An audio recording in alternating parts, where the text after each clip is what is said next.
Hey guys, welcome back to this channel. In this video I'll be showing you guys how you can change the keyboard shortcut to mute or unmute on Zoom. Select these settings here and then select keyboard shortcuts.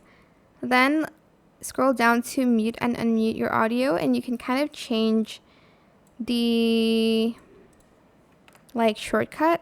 Maybe Control A, I don't know. Close it. And to test it, we're going to go here. As you can see, I've been muted when I've selected Control A on my keyboard. So you don't have to press it with your mouse. You can just press it on your keyboard. But yeah, that is how you can mute using shortcuts on Zoom. I hope it was helpful for you guys. Don't forget to like, comment, share, and also subscribe to this channel if you haven't done that already. If you have any more questions about this video, just leave it in the comment section down below. I will try my best to answer them all for you guys, and if you found this video helpful, please click the thanks button as well.